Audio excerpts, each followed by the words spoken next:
Di tengah lautan informasi yang gak ada habisnya ini, ada satu kemampuan yang jadi kompas kita semua, berpikir kritis. Ini bukan cuma istilah keren di dunia akademis loh, tapi benar-benar alat buat kita bertahan hidup di dunia yang serba simpang siur ini. Yuk, kita bedah bareng-bareng? Hayo, ngaku aja deh. Kita semua kayaknya pernah ya ngelakuin ini. Lihat judul yang heboh, yang bikin emosi naik, terus tanpa pikir panjang langsung aja klik tombol bagikan. Ternyata kebiasaan ini jauh lebih umum dari yang kita bayangin. Dan ini nih, inti dari masalah yang mau kita bahas.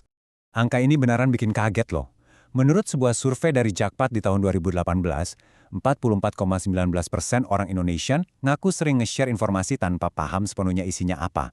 Coba bayangin, hampir setengah dari kita. Ini bukan sekedar angka statistik, ini adalah gejala zaman di mana kita hidup sekarang. Ya, inilah dunia kita sekarang. Era pasca kebenaran atau yang sering disebut post-truth era. Maksudnya apa? Ini adalah sebuah kondisi di mana fakta objektif itu seringkali kalah pengaruh sama emosi dan keyakinan pribadi kita waktu ngebentuk opini. Di sini, apa yang terasa benar bisa jadi lebih menang daripada apa yang sesungguhnya benar. Oke, jadi kita hidup di era pasca kebenaran.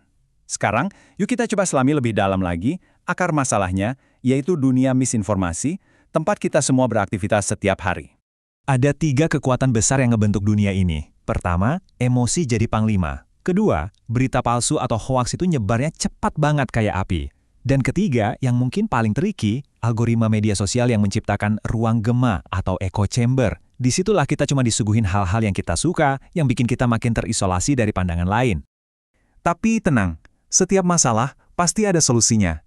Ada sebuah penawar yang kuat banget buat melawan racun misinformasi. Namanya berpikir kritis.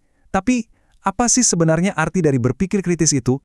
Nah, ini dia definisinya. Menurut para ahli, intinya berpikir kritis itu sebuah proses yang aktif. Jadi ini bukan soal menerima informasi gitu aja ya. Justru sebaliknya, kita secara disiplin membongkar, menganalisis, dan mengevaluasi informasi itu sampai kita bisa dapat kesimpulan yang beralasan.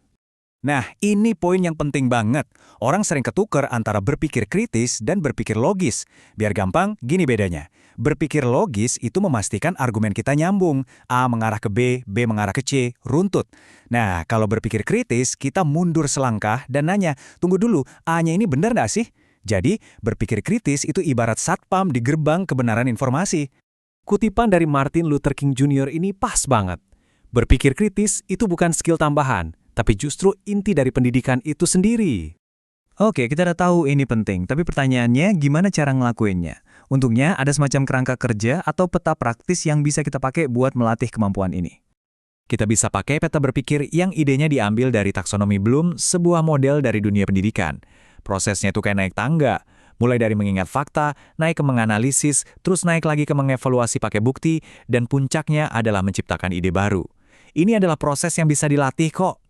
Kalau Anda cuma bisa ingat satu hal dari semua penjelasan ini, tolong ingat pertanyaan ini. Ini adalah langkah awal dari tahap menganalisis. Tiap kali Anda baca berita atau klaim yang heboh, coba berhenti sebentar dan tanya, apa buktinya?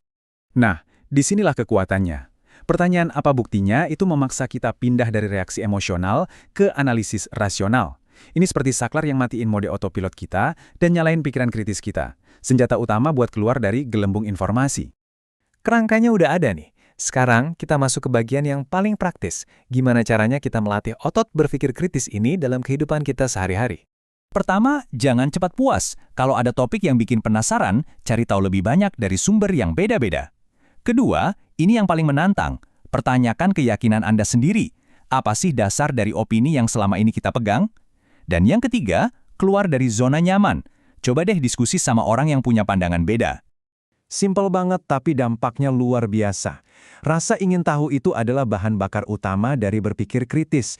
Jadi jangan pernah berhenti bertanya ya. Ini beberapa kebiasaan lanjutan yang bisa kita bangun. Coba deh jelasin lagi sebuah argumen pakai kata-kata sendiri. Kalau bisa, berarti Anda beneran paham. Selalu cari perspektif lain. Dan yang paling penting, punya kerendahan hati intelektual. Artinya, bersedia mengubah pikiran kalau dihadapkan sama bukti yang lebih kuat. Jadi, apa sih hasil akhirnya? Kenapa semua usaha ini penting banget buat kita? Karena berpikir kritis itu bukan cuma sekedar keterampilan biasa. Ini adalah sebuah kekuatan super. Manfaatnya itu nyata banget. Anda bakal jadi penganalisis yang lebih jago, pemecah masalah yang lebih kreatif, dan komunikator yang lebih meyakinkan. Kemampuan ini bakal ningkatin cara Anda bekerja, belajar, dan berinteraksi di semua aspek kehidupan. Intinya adalah ini, di dunia kayak sekarang, kemampuan buat misahin mana informasi yang benar dan mana yang salah itu bukan lagi kemewahan, tapi udah jadi tanggung jawab kita. Inilah fondasi dari masyarakat yang sehat dan cerdas. Nah, sebagai penutup, saya mau kasih Anda sebuah tantangan kecil. Coba deh pikirin, satu aja keyakinan yang Anda pegang kuat banget. Kapan terakhir kali Anda benar-benar cari bukti yang mendukung atau bahkan yang menentang keyakinan itu? Latihan simpel inilah langkah pertama Anda untuk menjadi pemikir yang lebih kritis, mulai hari ini juga.